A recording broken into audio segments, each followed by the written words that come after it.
The night sky was quiet until something tore through it like a scream.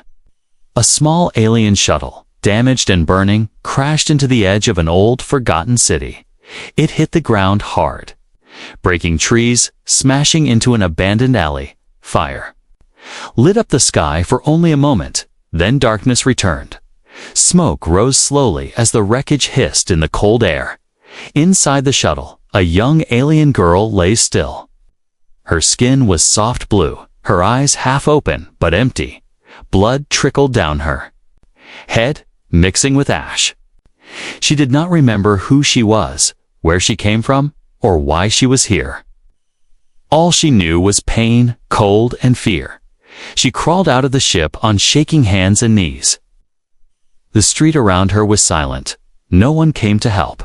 Her clothes were torn, her breathing weak. She looked around, but nothing made sense to her. She didn't know the names of things, didn't know the stars above. Everything was broken in her mind. Then she heard a growl. Yellow eyes stared at her from the shadows. Stray dogs, wild and thin, stepped closer. Circling her slowly, she curled into a ball, expecting teeth and pain. But instead, one of the dogs came close and sniffed her hand. It whined softly, then licked her fingers. The others followed. They were rough and dirty. But they didn't hurt her. They accepted her like she was one of their own. She did not speak their language, but she followed their way. They led her to a dry corner behind a broken dumpster. There she lay on torn cloth, her body shaking in the wind. Days passed, maybe more, but she didn't count. She moved with the dogs, ate what they found, drank rainwater. She copied their sounds, their actions, learning how to stay warm and safe. People walked past them on the street, but no one stopped to them. She was just another lost soul, hiding in the trash. No one knew she had come from the stars, but someone did notice. A man in his 30s, wearing a brown jacket and carrying a food bag. He worked at a small animal shelter not far from there. He came every few days to feed the stray dogs. He left food on the ground, gave them water, and spoke to them like friends. One day, as he placed a bowl down, he saw her curled up between two large dogs, her hair dirty, her face covered in dust. He blinked, not sure if she was real. Her eyes met his and something in them stopped his heart for a moment. He took a step forward. Slowly, she backed away like a frightened animal. The dogs growled low, warning him. He raised his hands and backed off.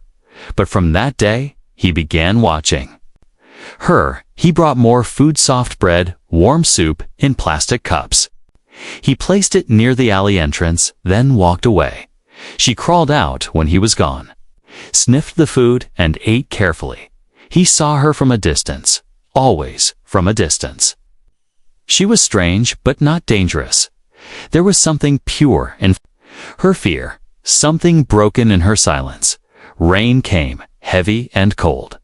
She got soaked, her hands turning blue from the chill. Still, she stayed with the dogs. They kept her warm, but it was not enough. She coughed in her sleep, curled tighter under wet cardboard.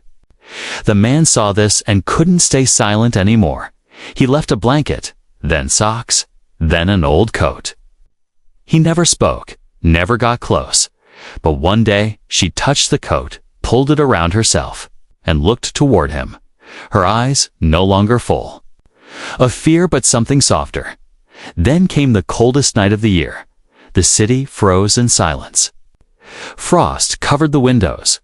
The man came again, his heart heavy with worry.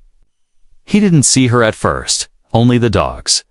Then he found her still, not moving, breath shallow, lips turning purple. He dropped the food, rushed forward. The dogs barked, but stepped aside. He picked her up gently, wrapping her in his coat. She was so light, so cold, barely alive. Her head rested on his shoulder as he whispered, "It's okay now. You're safe." He carried her through empty streets, past flickering streetlights and frozen cars, to his small home. Warm and simple. He laid her on the couch, turned on the heater, and covered her in 3 blankets. The dogs waited outside the window, watching. She did not wake that night.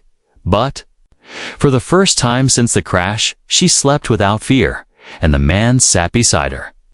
Not knowing who she was, but feeling something deep in his chest. Something that told him this girl was not from here. But she needed him, and he would not turn away. The girl slept for hours. Maybe days. Wrapped in thick blankets, she lay curled like a small animal. Her breathing was soft, but each breath felt like a fight. The man sat nearby, watching her carefully. He didn't know her name, or even if she could speak. He brought soup, water, and soft bread, but she didn't wake up to eat. He checked her forehead. It burned with fever. Still, her body shivered like she was stuck in the cold. He lived in a small house at the edge of the city. A quiet place with peeling paint and old furniture. But it was warm, it was safe, and now, it was her shelter too. Each night, he would check her again. He placed a cool cloth on her head. He whispered gentle words, even though she didn't answer. He said, "You're not alone anymore," and hoped she could hear him. On the 3rd day, she opened her eyes. She blinked slowly, looking around the room like it was a strange world. When she saw him, she pulled the blanket tighter. Her body tensed like she was ready to run, but the man didn't move. He smiled, sat on the floor, and placed a bowl near her. "Eat," he said softly. "It's warm." She didn't reply, just stared at him. Her eyes were wide, confused, and full of fear. He noticed something odd in those eyes. They were not normal, not fully human. There was a shimmer in them, a strange glow, but it didn't scare him. It made him more curious. She touched the soup with her finger, then tasted it. Her lips moved slowly as she chewed. Then she ate the rest without looking up. He smiled again, feeling something warm in his chest. He tried asking questions. "What's your name? Where are you from? Are you okay?" But she didn't answer, just stared at him like he was a puzzle she didn't understand. So he gave her a name. "Star," he said, pointing at her. Then at the window, the night sky was clear, full of stars. "You came from there, didn't you?" She looked up, and for a second, her eyes lit with recognition. Days passed slowly. Star stayed in the small house, always quiet, always watching. She followed the man with her eyes, like a shadow when he cleaned the kitchen. She copied him. When he fed the dogs outside, she watched with soft eyes. Sometimes she sat near the heater, warming her hands. Sometimes she hid under the table when thunder hit the sky. The man never forced her to speak. He just stayed kind, patient, gentle. He noticed she didn't act like a normal girl. She walked strangely, sometimes on her hands and feet. She sniffed food before eating, like an animal. And at night, she didn't sleep in the bed. She curled under the couch, like she had done. In the alley, he understood. She had lived with dogs, slept on the ground. That life was still in her bones. He didn't judge. He simply let her be. One morning, she picked up a spoon and tried to use it. Her hand shook, but she managed to eat. Like he did, he clapped softly, smiling. She looked at him, confused, then smiled back. A small smile, but real.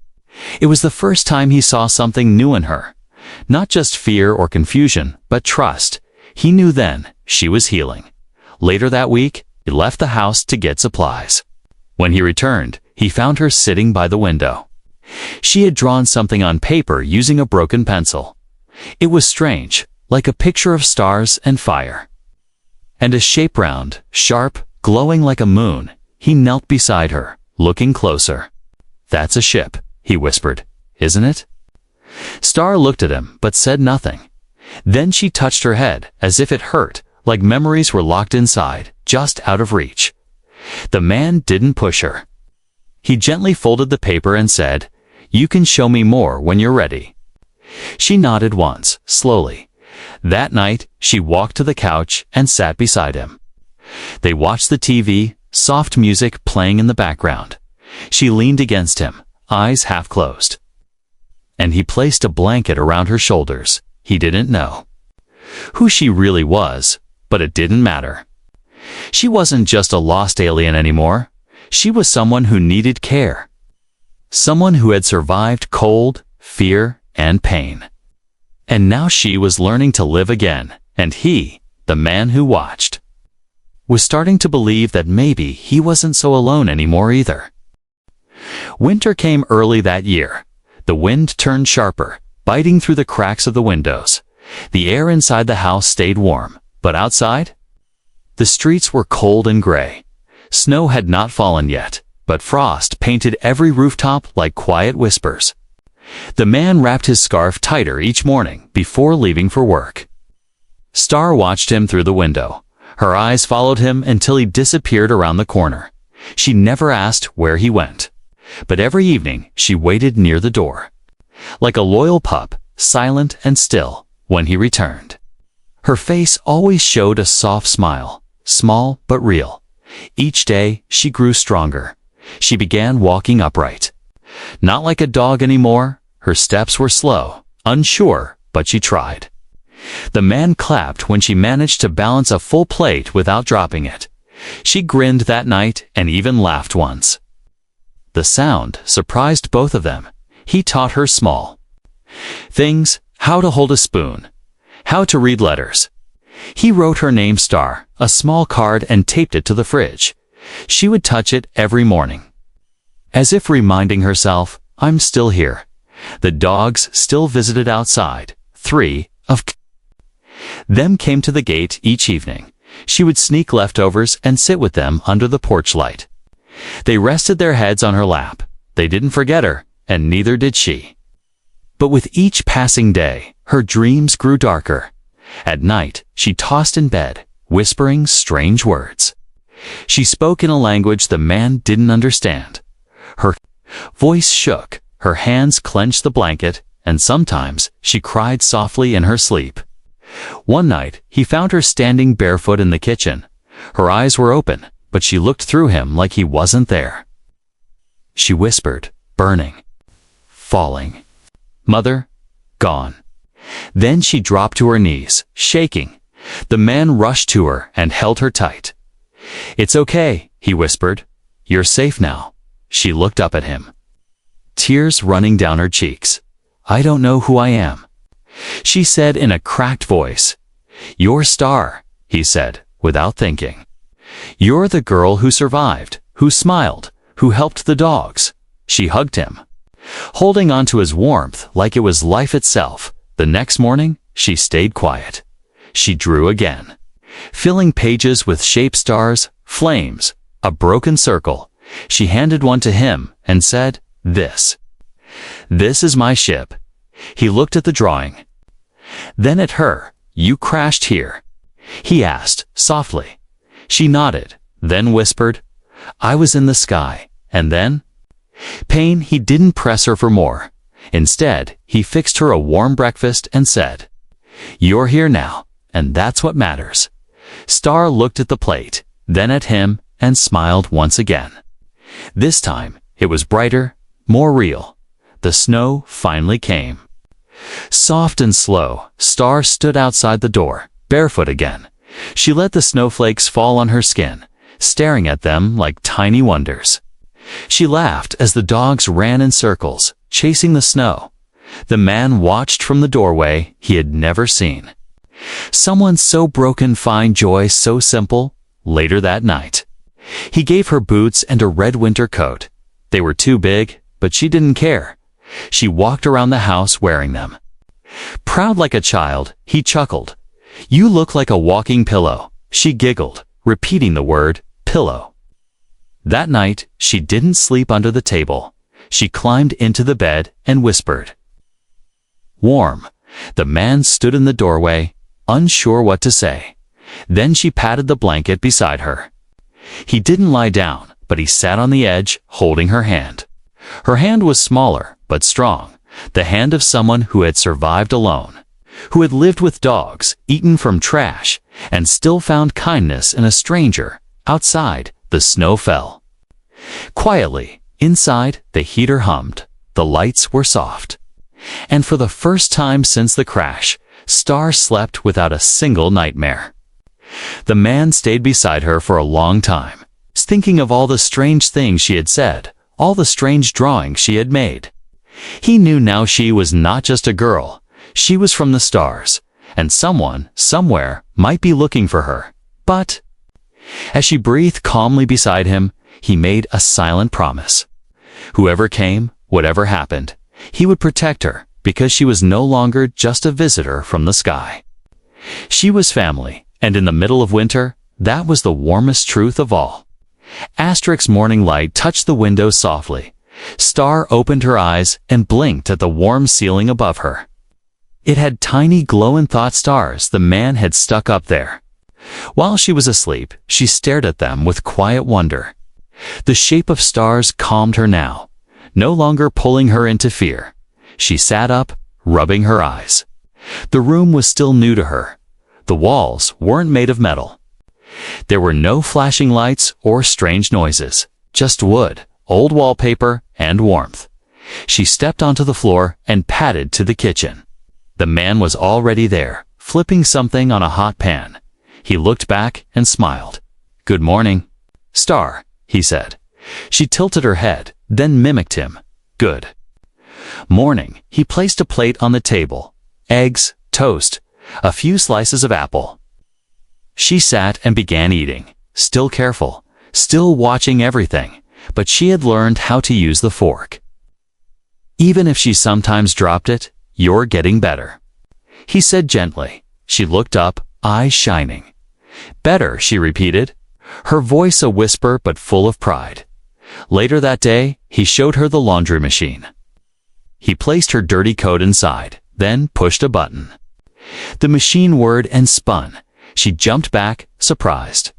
Then laughed when bubbles started forming behind the glass. He laughed too. "You're not scared anymore," he said. She replied, "Scared, but safe."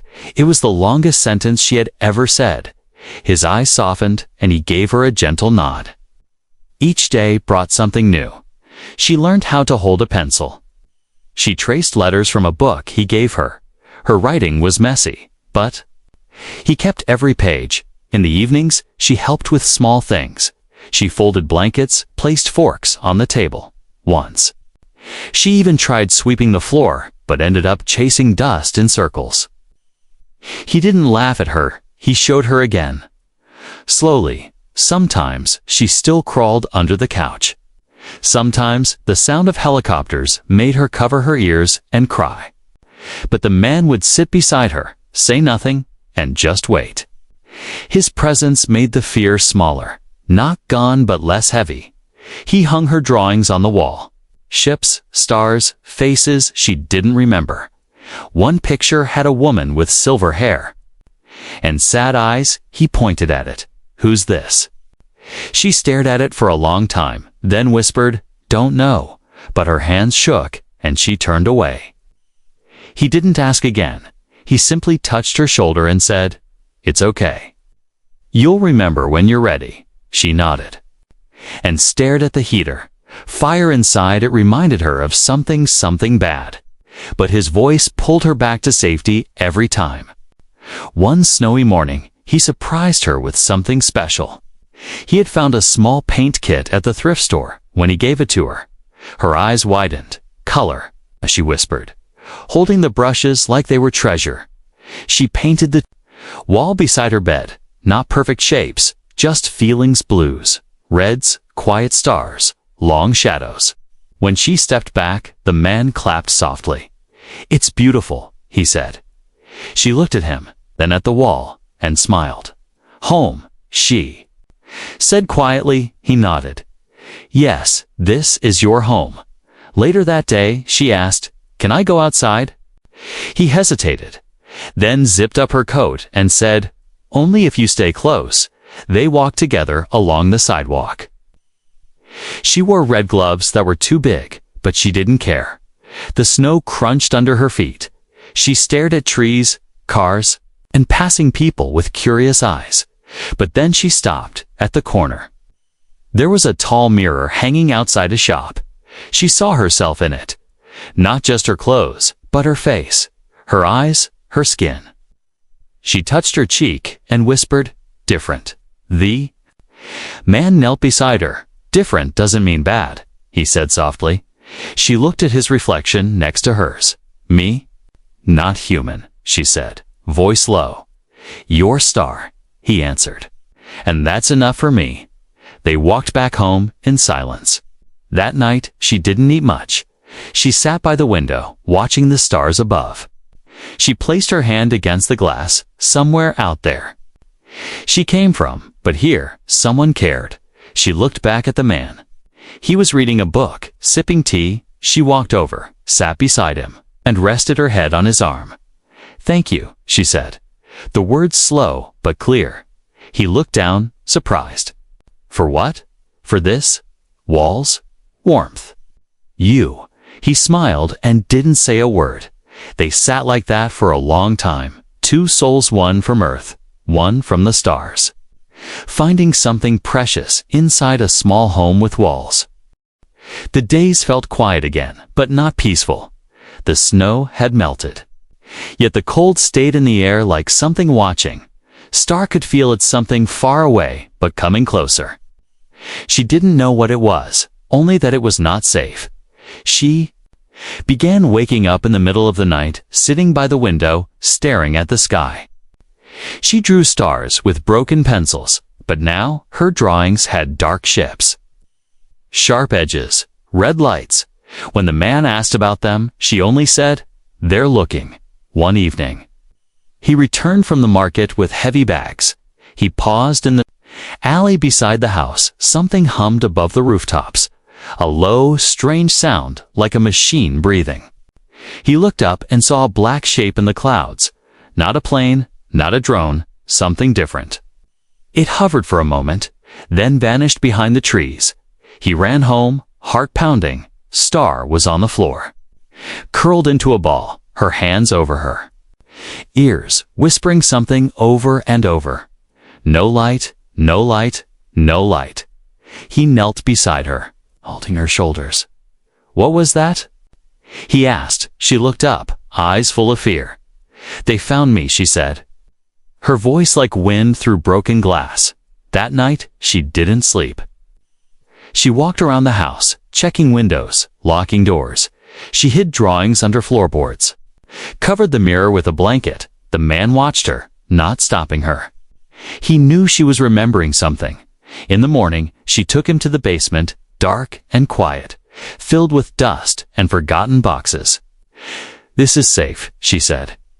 He brought down blankets, food, a lamp. "Will they hurt you?" he asked. She nodded slowly. "If they find me, they erase." He didn't ask more. He just held her hand and said, "Then we don't let them find you." Over the next few days, strange things began happening. A woman with silver eyes walked past the house 3 times in 1 hour.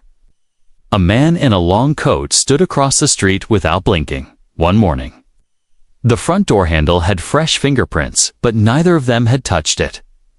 The man installed cameras, cheap ones, but they kept turning off at night. He placed bells on the doors, left boots near every exit. Star helped him, silent but sharp. She wasn't just scared anymore. She was preparing. One evening, she stood at the front door and said, "I used to fly ships." He looked at her, surprised. She added, "I was trained to escape, not fight." He asked, "Then, how did you survive the crash?" She pointed to her chest. "My heart said, live, even when my mind forgot." He nodded slowly, understanding more than she said. A few nights later, there was a knock at the door. Not loud, not fast, just soft, too soft. The man stood still. Star backed into the hallway, her breath shaking. He opened the door slowly, only an inch. A figure stood there, wrapped in a cloak, eyes glowing faint blue. Not human, not kind, I'm looking for someone." The voice said, soft like smoke, "A lost traveler, small, confused, in danger." The man said nothing. The figure smiled. "You've seen her?" It whispered. "I can feel it." Behind the man, Star made no sound. But the figure's head turned slightly. "Tell her," it said, "we only want to bring her home." The door closed, slowly, carefully. The man locked it, slid the chain in place. He turned to Star, who was trembling again. "They will lie." She whispered, "They don't want me safe. They want me erased." He looked into her eyes and said, "Then I'll protect you, no matter what." That night, they moved everything into the basement. The lights upstairs stayed off. The curtains stayed closed. Star drew symbols on the walls, glowing with soft green light, old protection signs. From her world, the man didn't understand them, but he trusted her. He placed an old radio in the corner, just static, but Star listened carefully. Sometimes, she heard short bursts of sound, her old language, like ghosts whispering. "They are closer now," she said. "They're scanning the streets." The next day, the dogs didn't come. Star stood by the porch for hours.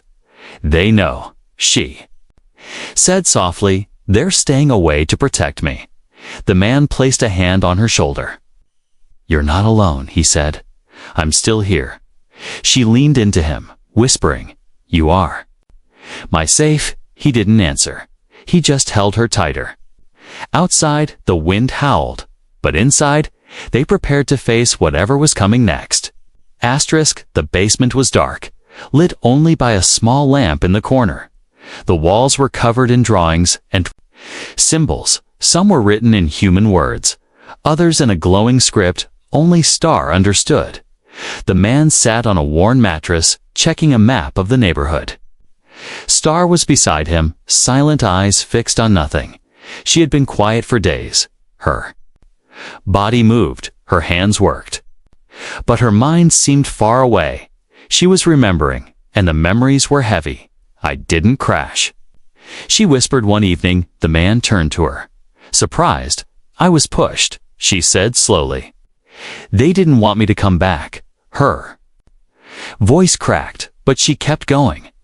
"There was a war, not with weapons, but with silence and control." She pointed to her head. "They made me forget everything before I hit the ground." The man listened closely, not interrupting. Star continued, "I was born in the clouds, raised to listen, not question. I started asking about the stars, about the rules, about kindness. They didn't like that." "Who are they?" he asked softly. Star looked at him, her eyes glowing faintly in the dark. "My own people," she said. "The ones who look like me but don't feel like me. They follow the system. I followed my heart." She stood up and opened a wooden box in the corner. Inside were her drawings, hundreds of them. She picked one and handed it to him. It was a memory, drawn in sharp lines and soft colors. A metal room, a table, and a small version of herself, strapped down, eyes wide, wires around her head. "They erased everything, but some pieces returned," she said. "They said I was broken, not fit for the next cycle. So they placed me in a shuttle and sent me here. They thought I would die on impact." The man clenched his jaw, but Star placed a hand on his arm. "They underestimated something," she whispered. He looked at her, waiting. "My will to live," she said, "and the kindness of Earth." He touched the drawing gently. "You're not broken," he said. "You're brave." Star smiled, but only for a moment. "There's more," she said. "There's someone else." The man leaned forward. "Who?" "My mother," Star said, her voice soft. "She tried to protect me. They took her away. She believed in love, in freedom, like you." She walked over to the wall and traced one of her symbols. "She told me to hide, to survive, to wait for a sign." The man asked, "What kind of sign?" Star turned slowly. "You." His breath caught for a second. She stepped closer. "You fed me when I was starving. You gave me warmth when I was frozen. You taught me to smile again. You are the sign. He didn't know what to say. He placed a hand on her shoulder and nodded. Star's voice grew steady. I don't want to go back to them. I don't want to forget again. You won't? He said. Not while I'm here. That night, the radio made a strange sound. Not just static, but a voice sharp, layered, alien. Star stood up at once. Her fingers shaking as she turned the dial, the voice came clearer. Unit confirmed. Living host. Recovery in progress. Then silence. They know I'm alive, she whispered. They're coming again. The man stood, already moving. He grabbed his old duffel bag, filled it with supplies. We'll leave tonight, he said, but Star shook her head. No. She said, I'm done running. He froze. Star walked to the center of the room, raised her hand from her palm. A soft light glowed. The symbols on the walls lit up in answer. The man stepped back, stunned. You never showed me that before, he said. Star looked at him, her eyes calm and glowing. I didn't remember until now. What is it? He asked. Power, she said, but not the kind they want. She lowered her hand. And the light faded. This is the part of me they feared, the part that feels love. He walked to her, took her hands in his. We'll face them, he said. Together, outside, the wind howled, but inside, something stronger stirred. A memory, a bond, a decision. Star was no longer lost. She knew who she was, and for the first time, she was ready to fight for it. The house was quiet. Snow had started falling again, soft as breath. Each flake touched the earth like a whisper from the stars. Inside the basement, Star stood still, eyes glowing faintly. She was calm now, not afraid. The man packed food, water, and warm clothes into bags. He looked up at her, waiting for her next word. But Star didn't move. She was listening not to sounds, but to her heart. They're close, she finally said. They're not just searching anymore, they're hunting. He gripped the bag tighter. I'll take you far, across the country. Even farther if we have to, but she shook her head gently. I won't run anymore, she whispered. I have to face them here. He paused, not understanding. Here. This house. This is my place now, she said. I was born in the sky, but I was saved on this street. I lived among the broken, and I became whole with the forgotten. Her hand touched the wooden floor. Her fingers glowed again. Symbols slowly lit up around the room, one by one. Her protection, the kind her people had buried. But Star had remembered. That night, the wind grew louder. Lights flickered across the sky like silent lightning. The dogs returned, 5 of them. One barked sharply, then growled at the air. They're warning us, Star said, stepping outside. She was barefoot again, the snow cold under her feet, but she didn't feel it. Her eyes searched the sky until she saw it, a dark shadow. No wings, no flame, just stillness above the clouds. A figure descended, floating like smoke, tall, pale, silver eyes, just like hers. The man stepped in front of Star, but she gently pulled him aside. I have to speak, she said. The figure touched the ground and looked at her. You remember now? It said. Yes, Star replied. You were not meant to survive, the figure said coldly. I know, she whispered. But I did. The dogs stood in a line behind her, growling low. The man stood beside her, arms crossed. I have learned something. Your world forgot, Star said. And what's that? The figure asked. Love, she answered. The figure's eyes narrowed. Love is weakness. It said, no. Star replied. It is survival. The wind swirled around them, snow rising in circles. The sky cracking with a low sound. More? Figures appeared behind the first 4, maybe 5, dressed in black. Emotionless, waiting for orders. Come with us, the first figure said. We can repair you, remove the damage, return you to the path. Star stepped forward.